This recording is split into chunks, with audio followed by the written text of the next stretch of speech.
You're locked into the Womaneur Crush Wednesday podcast, the only weekly podcast inspiring, educating, motivating 1 million women entrepreneurs one Wednesday at a time.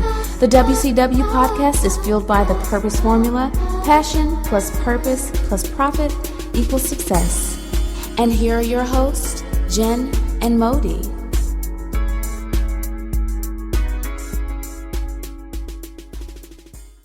You are listening to episode 5 of the Womaneur Crush Wednesday podcast, Follow Your Fear with Phoenix White. Phoenix White is a multi-talented womaneur and longtime philanthropist.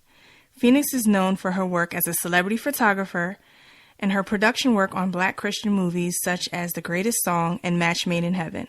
Her latest work includes TV hosting on Maria Menonous network, Black Hollywood Live, and working as a director and producer for notable networks such as WeTV, HBO, VH1, and CMT. She recently became an author, releasing her highly anticipated book, Redefining Strong, where she is so raw and uncut, but beautifully tells her story of self-discovery, sacrifice, and healing. She embodies women empowerment. To us, Phoenix is a true inspiration and light worker. Right now, she is on an incredible soul journey, following her fear and doing incredible humanitarian work across the world. She has settled in Asia for now. When you talk to her, you feel like her light is truly surrounding you. Through the phone, you feel like you've known her forever. That's why she is this week's WCW. Her spirit is encouraging and captivating, and it's really like you can talk to her forever.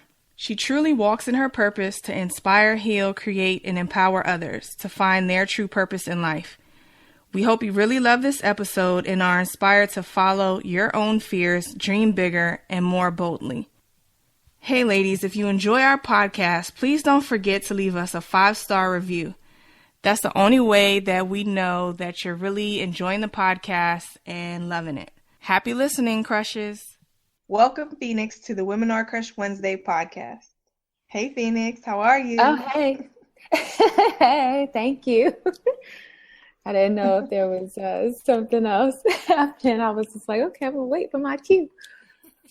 But thank you guys for having me. You guys, I have to say, everything you do is very professional, all the way down to your documents that you send over, to the posts that you make. It's really, really good. Like, you guys are doing a really excellent job. Thank you very much.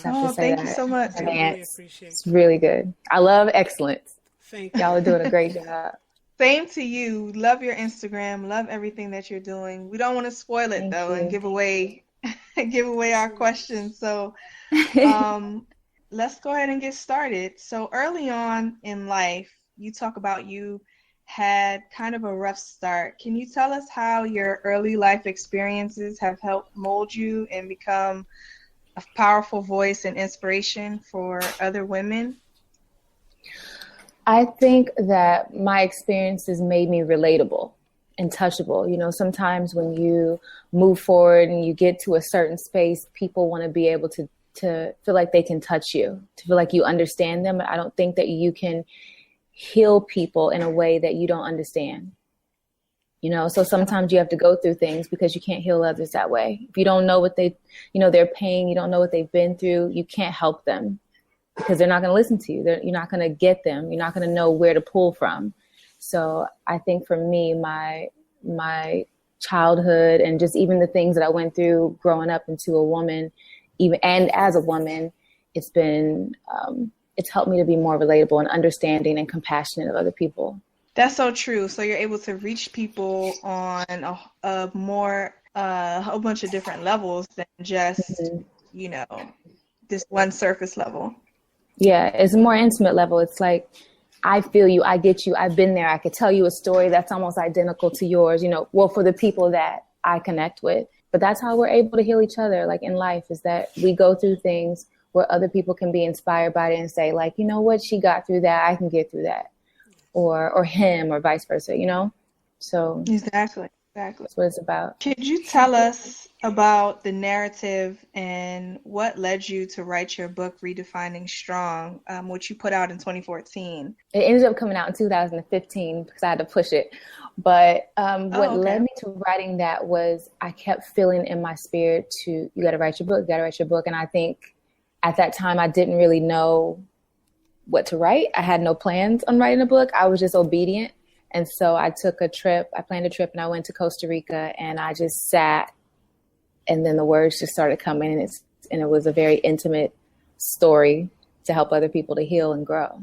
So it was just out of obedience, to be honest. I listened to it, and I think that was one of the best things I could have ever done because it opened up so many different doors for me. So that was how that book came about. Could you tell us where did it lead you, or what exactly came out of writing that book? Like, what doors it opened for you? If you could talk about that. I think people started to see me from a different perspective. The respect level changed. The people that I reached changed. I started getting phone calls from just different people that I've never even met or that I've met in the past. I started getting phone calls from different people who were crying and telling me like, wow, I read your story and I could, it's very similar to mine. I think it opened me up to be a speaker. I never had any plans on speaking to people. That was not my thing. Like motivational speaking and all that stuff, I never planned to do that. Anything inspirational, that wasn't really what I was planning to do with my life. So it took me and it shifted me into a whole nother direction. So like I had planned to do like just, like entertainment, music, right? Yeah, I was always positive, but it changed my course into being more of a speaker, a coach, a writer, different people started reaching out to me for different things, for advice, even companies. So like just the way that people looked at me overall changed. The depth level of how people saw me changed. So it opened up new doors. That's awesome. It wasn't so shallow no more. Yeah, like you can get the shallow doors open or you can get those other doors open, So it opened up the other doors that I couldn't reach with just being an entertainer. People had to see me. It was a very vulnerable book. I was telling all my business. I wanted to know, how did you get the courage to be so raw with your audience? How did you get the courage to tell that story so honestly? Okay, so originally when I wrote it, it was honest, but it was like a little sugar-coated a little bit. Okay. And then I couldn't put it out, which is why it didn't come out in 2014. It came out in 2015. I had to push it by a couple of months. I was just like, okay, this doesn't feel right. So I ended up writing like maybe 2 more chapters. I think like Balance and Bullshit came out, and like all these, like, I don't know what hit me one day, but I started getting real like rough and tough. Yeah, and I was like, nah, I'm gonna say how it is, And I was like, I'm tired of protecting. I think I must have got really mad at just protecting people and protecting my experiences and how I felt people would treat me or look at me if they knew this or that. And I was just like, forget this. This is who I am. And I just rewrote. I went through all the chapters and just rewrote it raw. I mean, it wasn't like a lot, but just the way that I wrote some of the lines, explaining certain things, I was like, nah, like there's misspelled words in there. People always say like, there's misspellings. It's not how you spell that. I was like, I know, but that's how I'll say it. Yes. I spelled it how I said it. But if I say nah, I mean NAW, so like it was a lot of, like people were doing book clubs and all kind of stuff. And that was the first thing they would say that they saw these misspellings. And I was like, but that's on purpose. Right. Is what y'all don't understand. Right. She was like, but then I felt like it was a conversation and I got it. So, cause I needed the book to feel like I was having a conversation, because I can't stand on a podium and just talk, or talk at people. I wanted to talk to people. So, that's how it became. So that's where the courage came from. I just had a moment and I was just like, forget this. It didn't feel right. I couldn't put it out. It wasn't right. So I had to find some growl in me. That's dope. I love that. I really do. Thank you. You wear so many hats, from photographer to TV producer, to director on VH1, HBO, now with your book, life coaching and philanthropy. Have you mastered all those different talents, and how do you juggle all that and still be able to put out like a professional product? People say that all the time. I know people just say, you're like the jack of all trades, master of none. I was like, no, I'm the master of all of them. Like, no, that's not true. You know, like people always want to put you in a box and say you have to figure out one thing to do with your life, when that's not true. I don't know who came up with that, but I don't focus that way. You know, like if I get an idea, I feel like it's dropped into my spirit for a reason to aid what it is that I'm trying to put out. So, I think they come in seasons. So like the season of doing my book, I was very focused on doing my book. And I learned everything there was to learn about writing a book, because I didn't know. I had to really study, because I did that whole thing by myself, from the design to the writing to the editing to the photo retouching to the every layout. Wow. I had to do all of that stuff myself. So it took time for me. I mean, it didn't take that much time, but for me, it took a long time, and just being engulfed in that one thing. And then I will have, like, say, TV production. I had a season where it was just TV production. I was very focused, and I was in that element. If I'm shooting a show for HBO, I'm doing nothing else, because they're paying me to strictly work on that show. So I had to just be present in that moment. So I think it's just being present in each season of whatever it is that you're really trying to do and put out. And then you end up mastering each thing.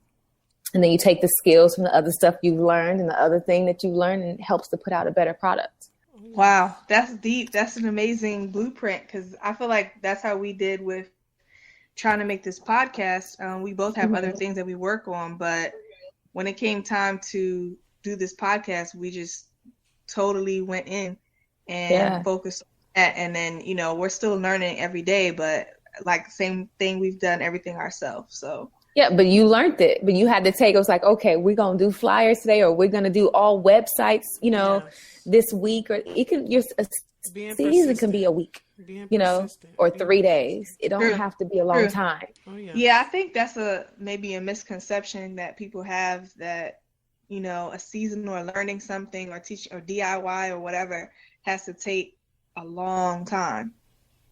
And, you know, you're proof that you don't have to take a long time to master something, and you could still be mastering it as you're doing it. I think everybody's time schedule or time limits are the same. Whereas one person may take a week to edit something, it may take another person a month. It just depends on who you are and how you know, what you're doing. So everybody is different. So I don't put time on nothing. You know, like, I'm like, Somebody tell me that's going to take you years. No, it's not. It's going to take me about 2 days. I'm like that. Yes. So right now you are traveling through Asia, right? Yeah. Yes. Okay. So what can you tell our crushes about following your fear when it comes to a new opportunity, starting a new business, or just following your dreams, just like you're doing now? I call it following the whisper, right? So that is when your spirit tells you to do something, and 9 times out of 10, it really doesn't make any sense logically. You're like, that's impossible. So that's how you kind of know it's not you, because it's like, I can't do that, you know, but okay, I'll listen to you, you know. So my spirit was just like, sell all your stuff and move to Asia. And I was like, who's doing that? Right. You know, I don't have a job in Asia. I don't have a man, or I don't have like something set up waiting for me. I don't know not one person in Asia. And I was told to bring my kid. So I was like, how are we going to survive? Like, I'm the only person. I'm a single mom, you know, like I don't have child support coming in. Like, how are we going to travel through Asia with no cushion? Right. But my spirit was like, just go and go help people. And I was like, okay. So I literally moved out of my house before I even had a plane ticket. Wow. Before I even had the money for the plane tickets, That's I moved out of my brave. house, and my Wow. spirit told me, I started getting sent into my life. I kind of shut down a lot of people out of my ear and my space, because when your spirit tells you to do something, or God, or, you know, whatever people use, I say God, universe, spirit, they're all the same kind of to me. When it tells you to do something, I have to block out other people because it won't make sense and it'll start to discourage you. So I kind of went into like a little shell, because I was still like, whoa, what the hell am I doing? You know, like, this is crazy. I've sold everything. I've left all my stuff. I packed up everything else. I have no clothes left. No, nothing. So brave. And literally, I want to say 3 days before the date that my spirit told me I was leaving, I got a check to buy our tickets, just at random, from the least expected person. The least. You know, so I was just like, whoa, this is really like for real, for real. So I think a part of following the whisper is, how much do you really trust me? People say they trust God, and, you know, it's like the cliche thing, say, just trust God, have faith. But people don't really know what that means. You know, most people don't. They don't know what that means when it comes to ultimate sacrifice and doing something where it's like you have no cushion and you're leaving all of your comfort, every last bit of it. There is no money. There is no job. There is no nothing. And you have a child or a family or whatever it is. And you are walking straight on faith, like just straight faith. And you're not even hoping, but you're knowing that everything that you're supposed to do is going to unravel and show up. Like, the gift is going to open as you continue to move through the path. So for me, everything is unveiling to me piece by piece as I'm moving. Okay. I'm like, oh, that's why I met that person over here in Bali. Like, I'll give you a good scenario. I met this girl in Bali while I was helping some other chick that found me on a website in Indonesia, found me on a website in America, and was like, hey, I want to know if you could trade with me and you guys could come and stay at my house. And I was like, I ain't really trying to do no trade. You know, it's not really why I'm here. Not for no photography. Like, you know, people pay me a lot of money for that, right? And I was like, you know, whatever. Right. Sure, whatever, I'll go do it. The girl, I met 2 people there. And the girl that I met there, she's the same girl now that is bringing all of my bags from America of stuff that people have sent for the kids at the orphanage back to Asia. So it just worked out that I met the same girl. And then all of a sudden, while I'm shipping stuff here, she says, hey, I'm coming back to Asia. Didn't know she was even lived in LA. I'm coming back to Asia, and I'm going to be stopping by in Malaysia for a visa run. And I was like, where are you? She's like, oh yeah, I'm in LA. And I was like, are you kidding me? I need you to bring my stuff. You know, so it saved me like $700 in shipping fees. Awesome. And she'll be here tomorrow. So it's like little stuff where it's like, oh, I get why I met her, and she's coming with me to film in Cambodia, and like I have a backup person. So it all kind of shapes itself. Yes. You get what I mean? The connection. You don't know why. Yeah. I didn't know that. I didn't even know she lived in LA. You know, we was just cool. I shot pictures of her. She just so happened to be the model. You know, all worked out perfectly. So you just never know. It unveils itself as you go. You just have to trust it. And I was like, yes, I saved $700. That was amazing. You know, now I can buy more stuff. And even the We Thrive movement, that didn't happen till I came. You know, it started to, you know, I didn't even know what I was going to do for the We Thrive movement. I just started, when I went to the orphanage, I was like, I want to do this. This is what they need. Oh, that's your movement. And I want to do this. Oh, that's the movement. And then when I put it out, people believed in it. And so, wow, I would never have known that. I follow you on my personal and with Womaneur Crush Wednesday podcast. And I thought you pretty much had orchestrated and planned everything for We Thrive movement when you were in LA. No, ma'am. I thought that was something like you I didn't plan nothing. No, I had no idea of what I was doing. I literally went to the orphanage And I didn't even know where I was going until I landed in Asia. Me and my son landed in Bangkok, and we didn't even have nowhere to stay. Wow. I found where we were going to stay at the airport. Wow. So it was like nothing on this trip is planned. It's complete walking in flow. I'll be like, I'll be quiet, and I'll be like, okay, where am I supposed to go? Where am I supposed to stay? I'll even look at a list of different places on Airbnb or Booking.com, and I'll be like, where am I supposed to stay? Where am I supposed to go? And I'll pick the places based off of what I feel, so it's really paying attention and really listening. Like I had nothing, like there was zero things planned when I came here, nothing. So everything that I've done has been since I've been here.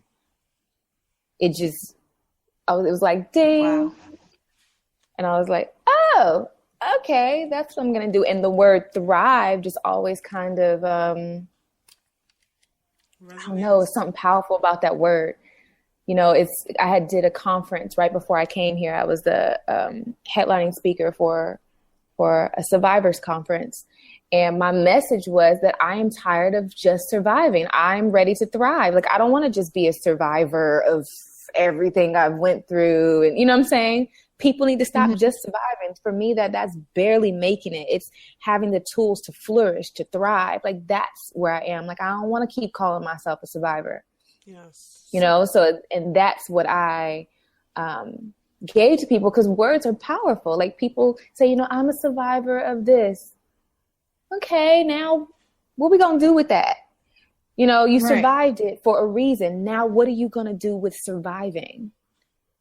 You thrive, you grow, you help other people. What do you do with that? You survive for a reason. So that's where I'm getting off track, but that's where Thrive came from.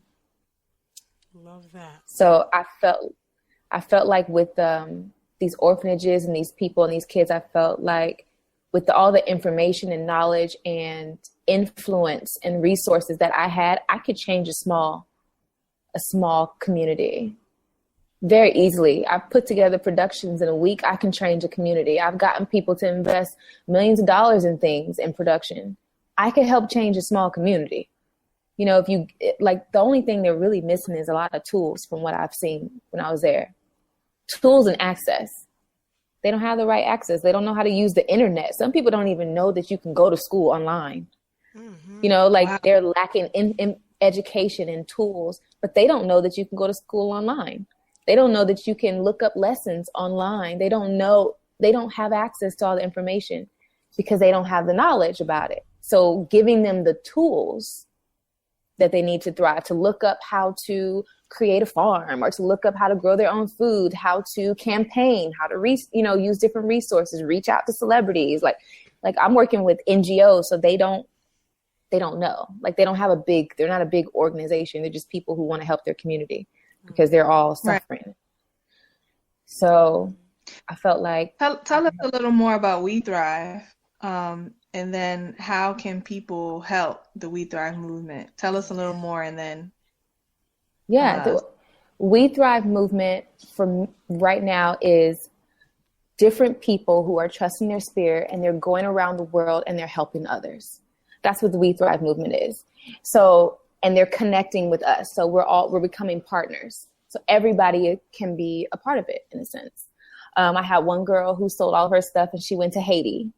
And now it was like, you inspired me to go do this, so I'm going to Haiti. I'm going to help with medicine. So she will be on the website as a project that we're doing in Haiti. And then we will raise money for the stuff that she needs in Haiti for medicine for the people there. So that's how we're doing. We're partnering with different individuals, not big companies, because we're all individuals who are trusting our spirit, and we're going to different places, and then we're helping each other to do that. So, or helping other people to thrive. And it's poverty-stricken areas. We've even gotten some stuff that's going in San Diego that I started. We just didn't title it anything, where we're working with restarting women who have been on drugs, rehabilitation, all of that stuff. So giving them clothes and shoes and things so that they could restart and they could have proper attire to feel better, doing makeovers and stuff on them so that they can be able to go out and get better jobs. So it's just giving people tools. Like, you look better, you can get a better job. You know, like you feel better, feel more confident. You know, so it's little stuff. Like you'd be really surprised how many people have never opened up a gift before. Like never just unpackaged a gift or had something new with a tag where you can pop off a tag. Mm-hmm. It's something special about being the first person to wear something and not always having to have a hand-me-down. Mm-hmm. So for my backpack campaign, my idea was to give people all brand new stuff. There is no hand-me-downs in the backpack campaign.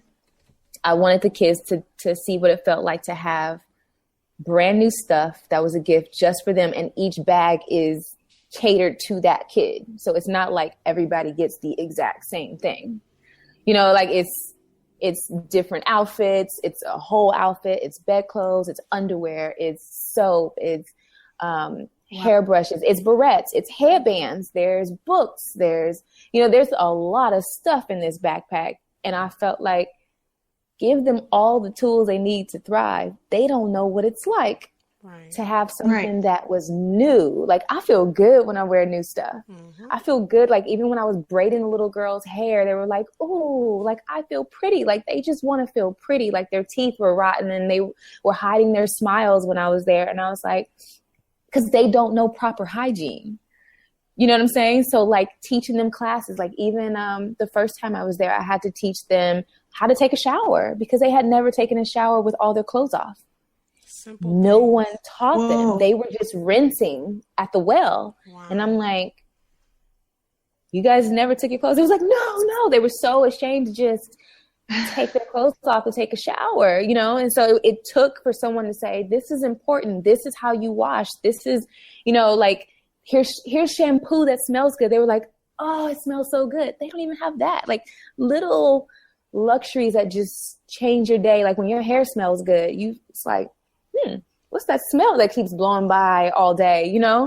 Yes. Or when you smell your skin and it smells like a good smelling soap with a little bit of, you know, perfumey-ish smell to it. They don't get that, but they want to feel girly. Like they see the pictures sometimes of, you know, people in America and they feel like we're really rich, which to them we are.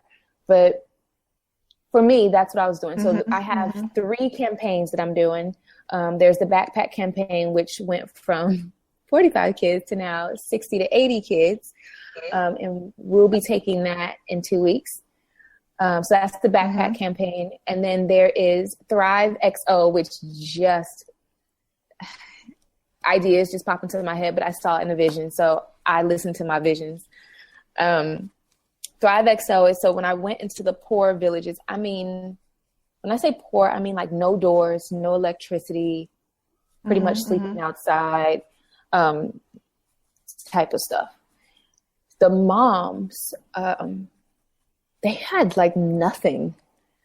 And I was like, man, how can I help them? So it popped in my mind to give these moms a care package wrapped in a gift box.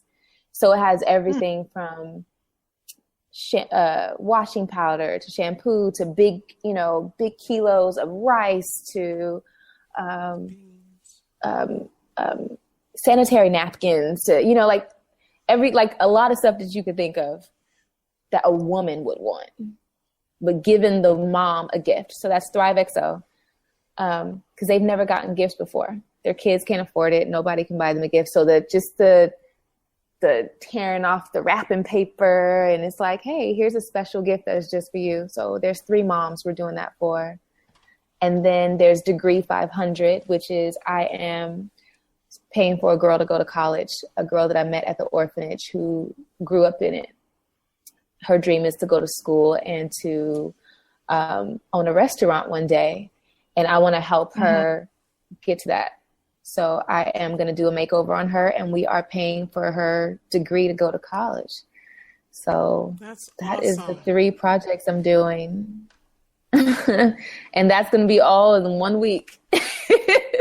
Wow, Phoenix. So I've been up working. So that's why I was like, I only slept for an hour. Right. But it's trying to get all that stuff done so that when the stuff for the kids gets here, then I can go shopping for the rest of the stuff from the donations that I've gotten fill up, all the different bags, and then get ready to make it really nice. So I'm trying to put that all together, producer style. Yes.